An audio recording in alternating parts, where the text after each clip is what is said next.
J'espère que vous allez bien. Donc aujourd'hui, on va faire la création d'un API REST avec Spring Boot en utilisant une base de données MongoDB. Donc on va apprendre la création de l'application Spring Boot et aussi faire la connexion avec une base de données MongoDB, créer l'API de gestion d'utilisateurs et utiliser Postman pour la consommation de l'API. Et en termes de prérequis, on va utiliser Java comme langage et le minimum de JDK, on va utiliser le JDK 8. Et on va utiliser Spring Boot avec les dépendances Spring JPA et Spring MVC. Et pour Maven, pour la gestion des dépendances, MongoDB pour la base de données. Donc, si j'ai utilisé IntelliJ pour l'aider, vous pouvez utiliser VS ou bien autre chose. Et Postman pour la consommation de l'API. Donc, sans plus tarder, on va passer par l'initialiseur pour créer notre base de données, notre application Spring Boot. Donc, on va passer par le site start.io, spring.io. Donc, ici, on va choisir comme projet Maven, langage Java. Il y a plusieurs langages comme le projet. La version de Spring Boot 2.3. Et ça, c'est les informations par rapport à Maven, le groupe, l'artefact ID, la description. Le packaging, on le fera en Java. Et on va utiliser la version 8. Donc ici, je vais utiliser les dépendances que j'aurai à mettre. Donc j'ai mis JPA, j'ai mis aussi comme Spring Web. J'ai dit aussi que je vais utiliser un MongoDB. Donc c'est ça. Donc on va faire la génération. Donc après la génération, donc je viens là pour récupérer, pour désiper déjà et récupérer notre, excusez-moi, je dois mettre ça au niveau de project, projet Java. OK. Et je vais venir au niveau de Infinity pour ouvrir cela. OK. Projet Java, OK, je vais l'ouvrir ici et Amazon qui va aller récupérer les dépendances. OK, on va attendre que Amazon récupère les dépendances.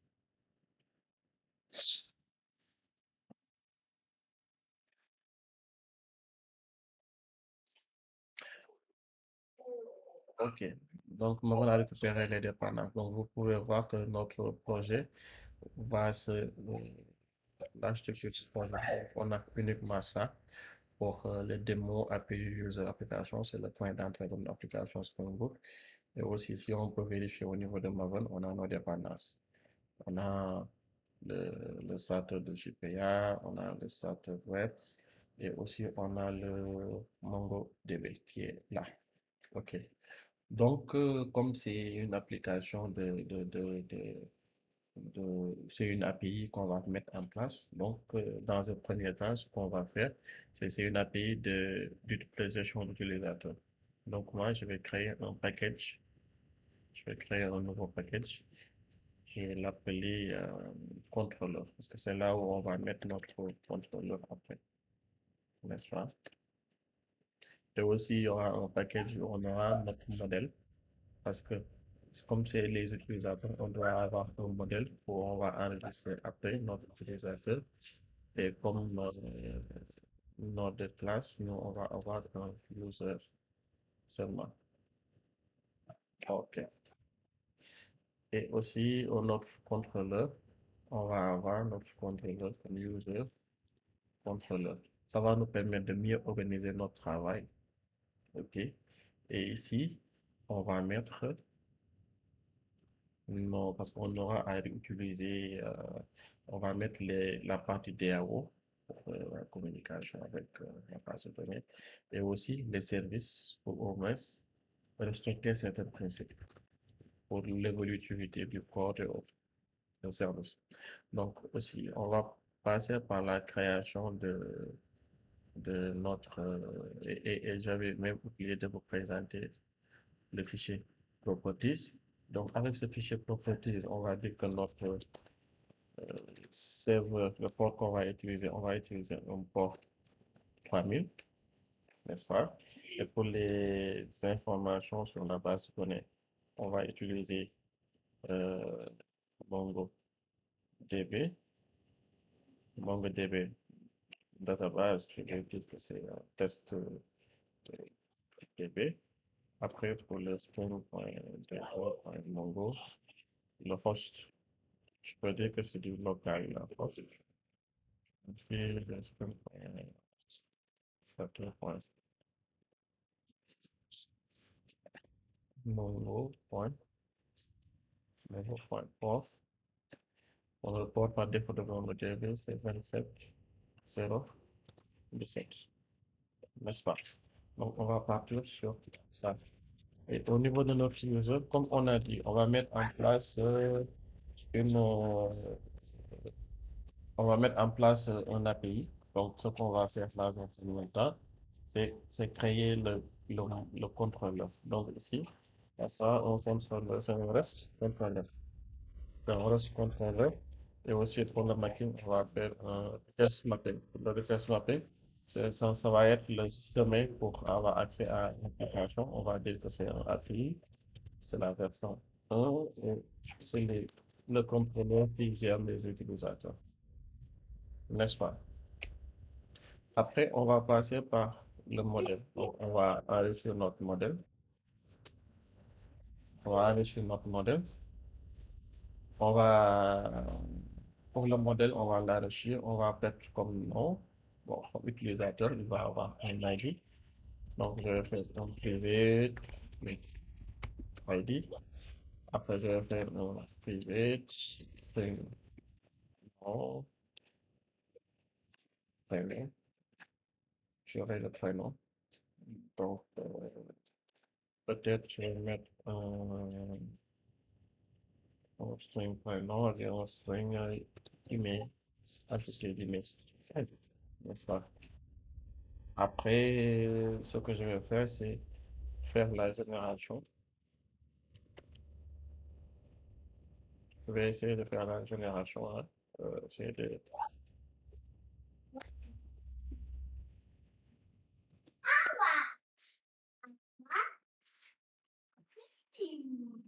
Pas grave, je vais essayer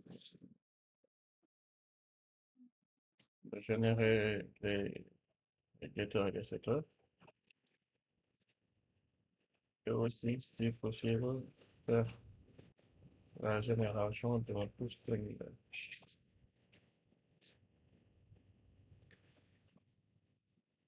Voilà, je pense que c'est bon. Pour notre modèle, il va respecter ça. Maintenant, on va passer à la création de notre DAO. Et pour la création de notre DAO, donc ça va pas être une classe, mais ça va être une interface. Et on a eu le DAO qui va être un MongoDB repository, on va avoir un user, et aussi utiliser. Donc ici c'est bon. Après, on va créer notre service. Cela aussi le niveau de et aussi au niveau de notre service, on va les mettre comme public, storage, pour utiliser.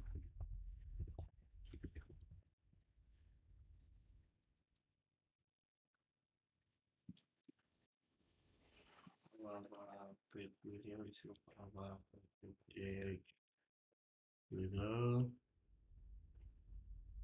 Après, on a public, public collections, user, get user. Et après, on a public, void, get user. Et pour le délai, c'est là qu'on va le donner pour faire la suppression. Et aussi, bon, ça, la surveillance, c'est peut-être qu'on n'aura pas à utiliser ça, c'est delete, supprimer tous les utilisateurs. On peut aussi hein, ajouter des moteurs directs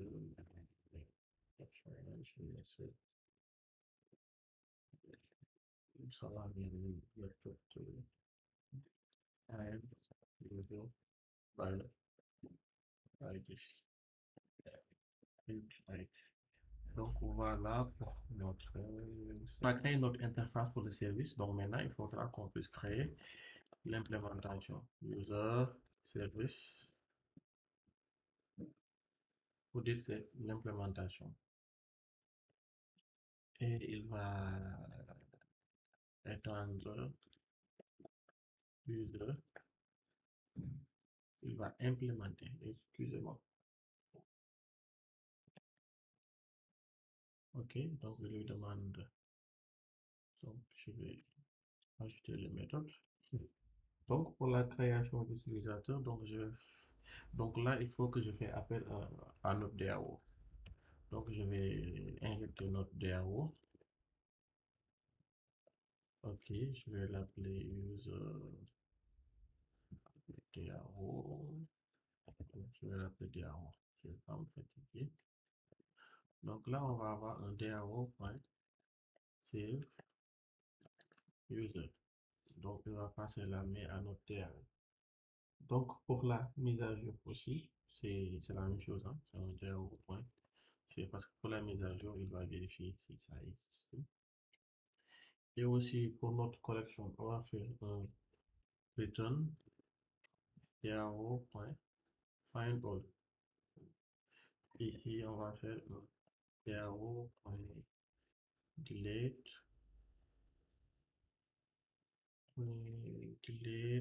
by ID. Je lui donne l'ID. Fini la partie service.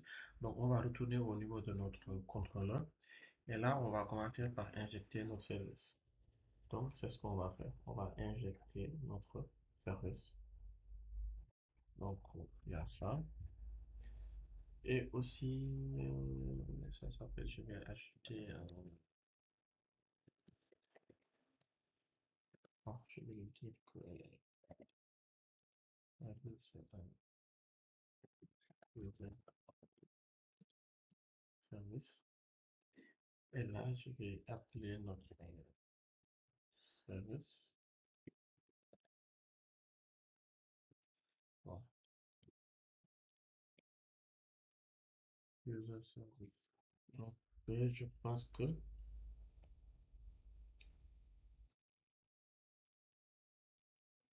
ok, c'est bon. Là, c'est bon.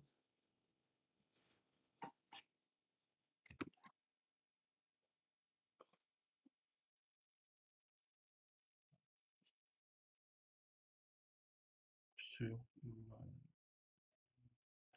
là,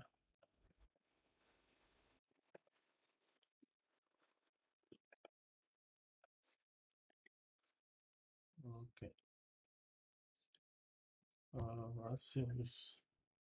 Donc, on va continuer. Donc, dans un premier temps, ce qu'on va faire, on va créer notre méthode qui va nous permettre de tout récupérer. Donc, public, donc c'est une collection qu'on récupère, une collection, hein, c'est une collection d'utilisateurs qu'on récupère, collection d'utilisateurs qu'on récupère. Et je vais appeler cette méthode get users, n'est-ce pas? Et au niveau de get users, ce qu'on va faire, on va faire un return de user service.get users, n'est-ce pas? Donc là, c'est la méthode, mais pour que la méthode puisse être visible et accessible de l'extérieur, on va faire un get mapping. Donc dès qu'on vient, qu'on fait slash user, on va avoir ça. Et pour la réponse, je peux faire comme response statut, je peux mettre comme HTTP. Ok, n'est-ce pas? Après, on va passer à l'autre méthode. L'autre méthode, c'est public void create user. Voilà, c'est ça. Public void create user. Donc, pour cela, on va lui envoyer un, un request body.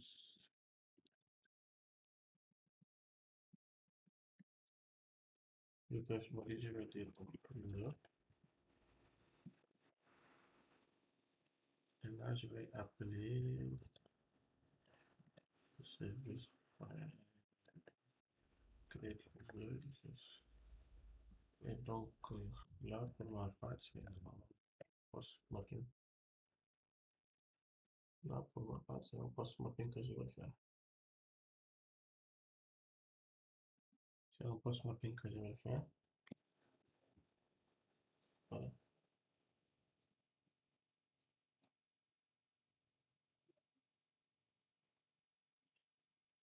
OK. Donc, c'est un post mapping que je vais faire. Donc, je vais faire une autre méthode, c'est la méthode je vais faire la méthode qui va permettre de récupérer avec je vais faire un get user OK et il va me mettre un paramètre, il va me mettre c'est un path variable, un path variable qu'il va me mettre, et le path variable il va comme value ID, ID, ID,